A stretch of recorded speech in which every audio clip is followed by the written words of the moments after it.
जो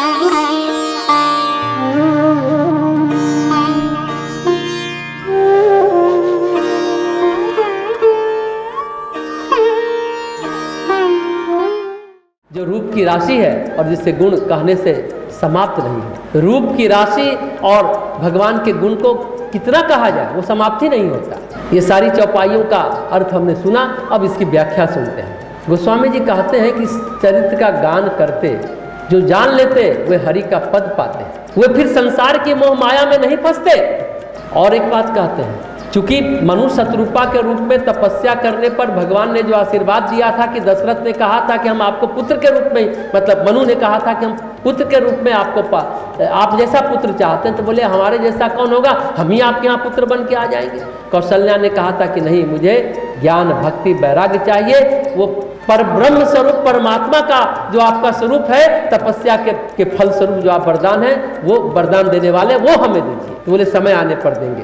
तो बाल रूप होने पर कहते हैं कि हम तो इनकी पत्नी हैं, तो पुत्र के रूप में आपको हम पा ही लेंगे, लेकिन हमको वो रूप चाहिए, शत्रुपा ने कहा।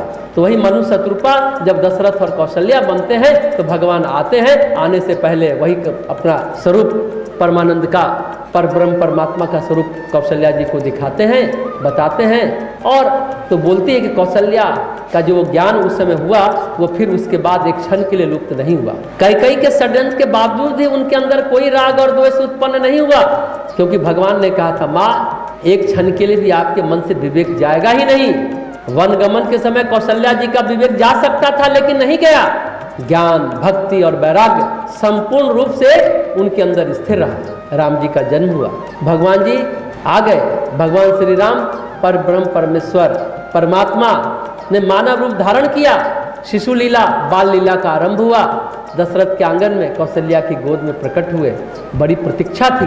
स्वाभाविक है, जीव को सदा सर्वदा ईश्वर की प्रतीक्षा रहती है। जीवात्मा को हमेशा हमेशा के लिए परमात्मा की प्रतीक्षा रहती है। ऋषि वशिष्ठ और महाराज दशरथ दोनों को प्रतीक्षा थी। तो गोस्वामी जी कहते हैं, नंदी मुख श्राद्ध करी जातक रम सब कीन्हा, हाटक धेनु बसन मणि नृप विप्रन कह दीन्हा। फिर राजा ने नंदी मुख श्राद्ध करके सब जात कर्म आदि संस्कार किया। नंदी मुख श्राद्ध जानते हैं? किसी भी शुभ कार्य करने से पहले अपने पितरों को, पूर्वजों को, जब भी घर में कोई मंगल होने वाला, बच्चों का जन्म हुआ, कोई शुभ घड़ी आती है, तो नंदी मुख श्राद्ध किया जाता है कि पितरों को भी उस आनंद का भाग मिले, वो भी तुष्ट हो, संतुष्ट हो। जिनके घरों में बहुत सारी परेशानियां होती है तो उनको नंदी मुख श्राद्ध कहा जाता, कराने के लिए कहा जाता है। जहाँ भी जीवात्मा उस खानदान की होगी, कहाँ भी जन्म ले चुके होंगे, चुकी होगी आत्मा, वहाँ तक उनका भाग पहुँचाने का काम, वैसे तो पितृलोक के अधिपति अरेमा है, उनके द्वारा होता है। तो नंदी मुख श्राद्ध दशरथ जी ने करवाया, जात कर्म संस्कार कराया, ब्राह्मणों को सोना गौ वस्त्र आदि का दान दिया।